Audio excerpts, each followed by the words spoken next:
નમસ્કાર ખેડૂત મિત્રો, અમારી યુટ્યુબ ચેનલમાં તમારા બધા ખેડૂત મિત્રોનું સ્વાગત કરીએ છીએ। આજે આપણે એક સારા બજેટની અને ઓછા રેટ વાળીને તમારા બજેટમાં જે ગાય પોસાય તેવી ગાય આપણે તમારા માટે લઈને આવ્યા છીએ। તો સૌથી પહેલા આપણે ખેડૂત પોતે જેમની ગાય આ એમની ગાય છે, જે ખેડૂત દ્વારા આપણે માહિતી લેવાનો પ્રયત્ન કરીશું। તો સૌથી પહેલા ખેડૂત તમારું નામ બતાવો।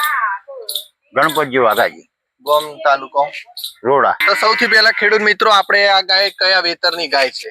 બીજા વેતરની।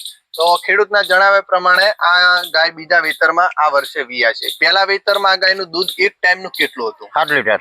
એક ટાઈમનું 7 લીટર, એટલે દિવસનું 14 લીટર જેટલું દૂધ આ ગાય તમને બીજા વેતરમાં આપશે। તો આ ગાયની વાત કરીએ તો કઈ બ્રીડની ગાય છે? એટલે એચએફ છે। હા, એચએફ જે આપણે શંકર ગાય કહીએ તે ગાય છે। તો કોઈ ખેડૂત મિત્રોને આ ગાય પસંદ આવે અને ધારો કે અહીંયા જોવા આવવું હોય તો તમારું એડ્રેસ થોડું જણાવો। સરનામું તમારું, સરનામું આપણે પેટ્રોલ પંપ સાઈડમાં કેનલ કાશી સાઈડ આવવાનું, પછી નળી પડે રોડા ગામમાં આ ગાય તમને જોવા મળશે। તેમનો મોબાઈલ નંબર ઉપર લખેલો હશે, જેથી કરીને ફોન કરી અને માહિતી લઈને પછી આવવાનું। ઘણી બધી વાર એવું થતું હોય છે કે કોઈને ગાય જોવા આવી હોય પણ ત્યાં સુધી ગાય વેચાઈ ગયેલી હોય, તો બને એટલો પ્રયત્ન એ કરજો કે તમે ફોન કરી અને પછી ગાયને જોવાનો પ્રયત્ન કરીશું। હવે 4 ઓચળ ની તમે થોડી માહિતી આપો। 4 ઓચળ, હા, તો ખેડૂતના જવાબદારી આપે છે કે 4 ઓચળ કમ્પ્લીટ છે, એનું દૂધ 7 લીટર એક ટાઈમનું દૂધ આપશે। તો કોઈ ખેડૂતને ગાય લેવી હોય તો તમે આ ખેડૂતને ફોન કરી અને આવી શકો છો।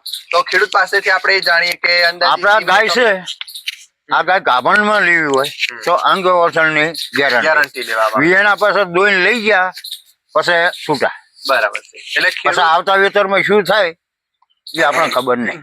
ખેડૂતનું કહેવું એવું છે કે મોટા ભાગે કોઈને ગાભણ ગાય લઈ જાવી હોય એટલે કેનો 4-5 દિવસ પહેલા લઈ જાવી હોય તો તેનો બાવલો, તેનો 4 ઓચળ, તેની પૂરી જવાબદારી ખેડૂત દ્વારા લેવામાં આવશે। અને દોઈને લઈ જવી હોય તો પણ બંને ટાઈમ દૂધ નીકાળી અને લઈ જઈ શકે છે। તો અંદાજિત કોઈ ખેડૂત મિત્રો કિંમત જાણવા માંગતા હોય તો તમે કિંમતનું થોડું કહો। વિયાણા પહેલા કેટલી કિંમત તમે એમ કે 45,000 કિંમત કરો વિયાણા પહેલા? હા, અને વિયાણા પછી તો પછી પ્રમાણે તમારી કિંમત, વિયાણા પછી કોઈ મિત્રો આગા પાછું કરશે, કોઈ મિત્રોને વિયાણા પહેલા લેવી હોય તો એ પ્રમાણે કિંમત કરશે ને વિયાણા પછી લેવી હોય તો એ પ્રમાણે કિંમત કરશે, કેમ કે ત્યાં સુધી એમને એને ગાયની સાકરી પણ કરવાની। જે ખેડૂતે કિંમત મૂકી છે 45,000 રૂપિયા, તે એક અંદાજી તોકડો હોય છે। જયારે ખેડૂત અહીંયા આવશે, બેઠક કરશે, ત્યારે તેમાં થોડો ફેરફાર થઈ જશે। તો તમને જો આ ગાય ગમી હોય અને તમારા બજેટમાં પોસાય તેવી ગાય છે, ફૂલ જવાબદારી સાથે ખેડૂત ગાયની જવાબદારી લઈ રહ્યા છે। તેની ઓચળ, બાવલું, દરેક વસ્તુ તેની ફૂલ જવાબદારી સાથે ખેડૂત ગાય આપી રહ્યા છે। તો અંદર આપણે મોબાઈલ નંબર લખેલો હશે, જેથી કરીને કોઈ ખેડૂતને ગાય પસંદ આવે તો સૌથી પહેલા આપણે ફોન કરી અને સીધો ખેડૂત અને ગ્રાહક બંને વચ્ચે કોન્ટેક્ટ થાય તેવો પ્રયત્ન અમારો રહેશે। તો ગાય બતાવીએ તો આપણે ગાયને થોડી ફેરવીએ અને તમને બતાવવાનો પ્રયત્ન કરીએ। થોડી ફેરવો, પહોંચી દીધી ના, થોડો આપણે નજીકથી બતાવી દઈએ। હા, ગાયને થોડી આપણે નજીકથી બતાવી દઈએ।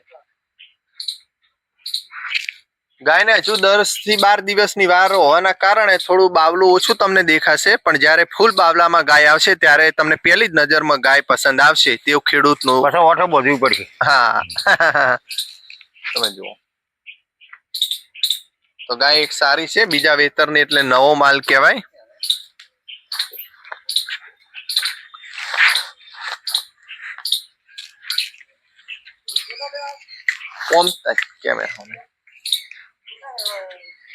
તો બીજું તો મિત્રો અમારી ચેનલને લાઈક, શેર અને સબસ્ક્રાઇબ કરવાનું ના ભૂલતા।